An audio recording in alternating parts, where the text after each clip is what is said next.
حضرت فضیل بن ایاز بہت بڑے بزرگ گزرے. جوانی کا زمانہ تھا تو ایک خاتون سے آشنائی ہو گئی، محبت کا ربط قائم ہو گیا. تو ظاہر جوانی مستانی ہوتی ہے اور جنون کا ایک شعبہ کہا گیا ہے جوانی کو، اور پھر دل میں اس طرح کے رجحان پیدا ہو جائیں تو پھر وہ جنون کئی گنا بڑھ جاتا ہے. تو اس کے ساتھ وقت طے کیا اور اس کے ملنے کے لیے بے تابی کے ساتھ ان گھڑیوں کا، ان لمحوں کا انتظار کرنے لگے. خیر جب وہ وقت آیا تو اس کے گھر کی طرف چلے اور اس کے گھر کی دیوار پھلانگنے لگے تھے کہ ساتھ والے مکان سے کسی قاری قرآن کی تلاوت کی آواز کانوں میں پڑی. اور وہ پڑھ کیا رہا تھا، الم یان للذین آمنوا ان تخشع قلوبهم لذکر اللہ وما نزل من الحق. کیا اہل ایمان پہ وہ وقت نہیں آیا کہ ان کے دل اللہ کے ذکر اور اللہ کی یاد، اس کی محبت میں تڑپ اٹھیں اور وہ خوف خدا میں مبتلا ہو، اور جو نازل ہوا قرآن، اس قرآن کی محبت میں اس کے دل میں خشیت پیدا ہو. بس یہ کانوں میں پڑنے کی دیر تھی کہ دوبارہ گلی میں چھلانگ لگائی اور کہا میرے اوپر وہ وقت آ گیا ہے، اور جنگلوں کو روتے ہوئے نکلے. اور حضرت فضیل بن ایاز پھر ولیوں کے امام قرار پائے. اس آیت نے ان کی زندگی بدل دی. کسی کی 30 سال، کسی کی 40 برس، کسی کی 50 سال، کسی کی 60 سال زندگی یہاں موجود لوگوں میں سے کسی کی اس سے بھی زیادہ اور کسی کی کم. اس آیت کریمہ کو ذرا اپنے اوپر وارد کریں تو اللہ ہمیں نصیب کر دے کہ ہمارے دل تیرے خوف سے کانپ اٹھے اور تیری خشیت سے ہمارے دل لرز اٹھیں، اور قرآن کے ساتھ ہمارا ربط مضبوط اور مستحکم ہو جائے، اور ہم یہ اقرار کرتے ہوئے تیرے حضور حاضر ہو جائیں، مالک وہ وقت آ گیا ہے کہ ہمارے دل تیری یاد سے، تیری محبت سے، تیرے پیار سے مالا مال ہو گئے، اور اپنی باقی زندگی ہم تیرے پیار میں، تیری محبت میں اور تیری یاد میں بسر کریں گے. حدیث پاک میں آتا ہے کہ اگر کوئی شخص اللہ کے خوف سے رویا اور اللہ کے خوف سے رونے کی وجہ سے اس کی پلکوں کے بالوں میں سے ایک بال کی جڑ گیلی ہو گئی تو قیامت کے دن وہ بال کھڑا ہو جائے گا، اللہ یا تو مجھے نکال لے یا اسے جنت عطا فرما دے. تو اللہ جل شانہ اس بال کو تو آنکھ سے نہیں نوچے گا، بلکہ اس شخص کو اللہ جنت عطا فرما دے گا. اللہ اکبر.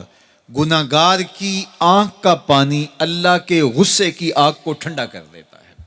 اس لیے ہمیں رونے کا کہا گیا، فَلْيَضْحَكُوا قَلِيلًا وَلْيَبْكُوا كَثِيرًا. اللہ اکبر. ارشاد فرمایا کہ تھوڑا ہنسا کرو، زیادہ رویا کرو. صحابہ کو ہنستے ہوئے دیکھا تو آقا کریم علیہ السلام نے فرمایا کہ تمہارے تک اللہ کی امان نہیں پہنچی اور تم ہنس رہے ہو. عرض کی حضور اس کا کفارہ؟ تو فرمایا اس کا کفارہ یہ ہے کہ جتنا ہنسے ہو اتنا ہی تمہیں رونا پڑے گا. میں اور آپ ذرا اپنی زندگی پر غور و تدبر کریں. ہماری زندگی میں ہنسنا زیادہ ہے یا رونا زیادہ ہے؟ سویر سے لے کر شام تک کہے زیادہ ہیں، ٹھٹھے زیادہ ہیں، مذاق زیادہ ہیں، لطیفے زیادہ ہیں، یا عبرتیں زیادہ ہیں؟ تفکر زیادہ ہے، تدبر زیادہ ہے، سوچ بچار زیادہ ہے، یاد الہی میں تڑپنا زیادہ ہے، آنکھوں سے یاد خدا میں بہنے والے آنسو زیادہ ہیں، یا غفلت سے پھوٹتے ہوئے کہے زیادہ ہے؟ مجھے اور آپ کو اپنی زندگی کا ضرور محاسبہ کرنا چاہیے. ٹھٹھوں سے، مذاق سے ہماری مجلسیں بھرپور ہوتی ہیں. ہم دن میں جتنا ہنستے ہیں کیا اس کا 10واں حصہ بھی ہم تنہائی میں بیٹھ کے اللہ کی یاد میں روتے ہیں؟ اگر ایسا ہے تو مبارک ہو، اور اگر ایسا نہیں ہے تو اللہ سے آنسو مانگو، اللہ سے درد مانگو، اس کی یاد میں رونا مانگو، اس کے ذکر میں تڑپنا مانگو، اس کی محبت میں بے تابیاں مانگو، آنسو مانگو، سسکیاں مانگو. تڑپنے پھڑکنے کی توفیق دے، دل مرتضیٰ سوز صدیق دے. اس کے حضور عرض کرو کہ مالک ہمیں تڑپ دے، ہمیں سوز و گداز دے، ہمیں کیف و سرور کی دنیا نصیب فرما دے، ہماری آنکھوں کو آنسوؤں کا جمال عطا کر دے. اور اگر ہماری آنکھوں میں آنسو نہیں ہیں، ہمارے پاس کہے ہیں، کہتے ہیں جو ہنستا ہوا گناہ کرے گا وہ روتا ہوا جہنم میں جائے گا، اور جس نے یہاں دکھ سہے، تکلیفیں سہی، آلام سہے، اس کے بدلے میں اللہ تعالیٰ اس کو وہاں راحتیں عطا فرمائے گا. فرمایا کہ مومن کے پاؤں میں کانٹا بھی چبھے تو اللہ جل شانہ اس کا صلہ بھی اس کو قیامت کے دن عطا فرمائے گا. تو یہ جو تفکرات ہیں، یہ جو دکھ آتے ہیں، یہ جو تکلیفیں آتی ہیں، مصائب آتے ہیں، مشکلات آتی ہیں، اذیتیں ہمیں پہنچتی ہیں، تو اس پر صبر کرنا چاہیے اور اللہ کا شکر ادا کرنا چاہیے کہ ہم ان مصائب سے گزر رہے ہیں، ان مشکلوں سے گزر رہے ہیں. اور اگر کسی شخص کی زندگی میں دکھ ہے ہی نہیں، سکھ ہی سکھ ہیں، تو پھر وہ سمجھے کہ وہ فتنے میں مبتلا ہے.